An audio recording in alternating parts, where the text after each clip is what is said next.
Brésil et en route pour l'Amérique du Sud.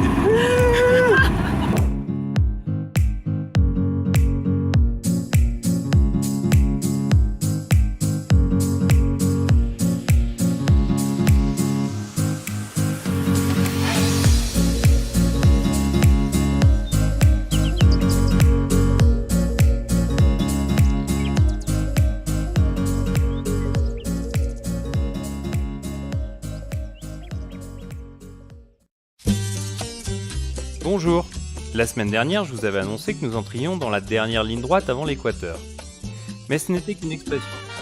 Car avec plus de 10 000 mètres de dénivelé positif en 300 km, autant vous dire que ce ne fut pas qu'une partie de plaisir. En plus, les conditions météo ont commencé à sérieusement se gâter sur cette portion de la plaine américaine connue pour ses nombreux accidents et glissements de terrain. Alors devinez quoi ? Eh ben ça n'a pas manqué.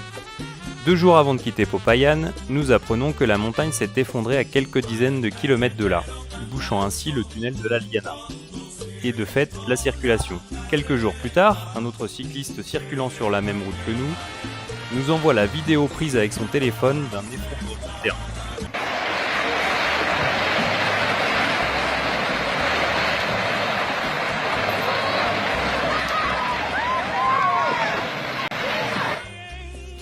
Alors on a fini par croire qu'on avait une bonne étoile au-dessus de notre tête.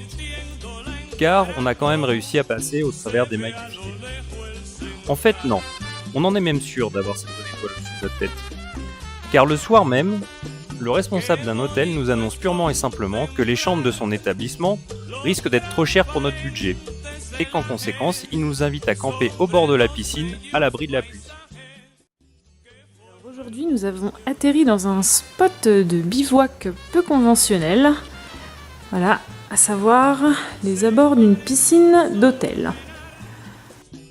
On est tombé sur cet hôtel, donc le propriétaire nous a assuré que c'était beaucoup trop cher et que c'était mieux de camper. Donc il nous a trouvé un petit endroit avec la douche.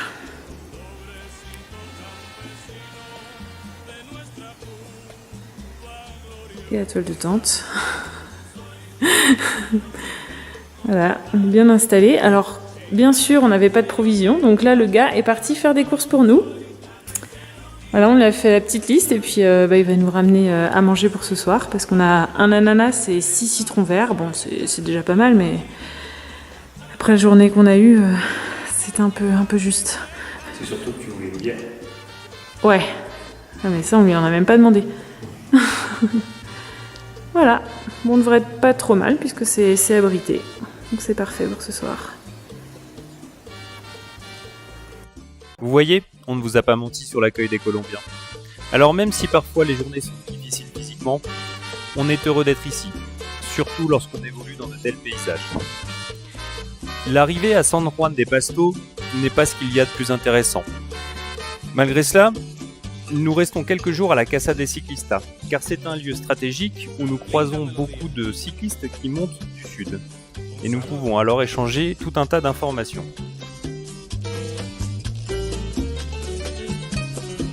Parmi celles-ci, nous apprenons qu'à seulement 5 km de la frontière équatorienne, il y a une visite à ne manquer sous aucun prétexte, le sanctuaire de Las Lajas. Nous ne sommes effectivement pas déçus et même impressionnés par la prouesse architecturale réalisée ici. Construire une église dans un canyon, il fallait être sacrément motivé quand même. Avec beaucoup de tristesse, nous donnons notre dernier coup de pédale en direction du poste frontière. Au revoir Colombie, ton ambiance et la gentillesse de tes habitants vont nous manquer. Mais nous devons poursuivre notre route, les paysages volcaniques de l'équateur nous attendent. Alors à la semaine prochaine!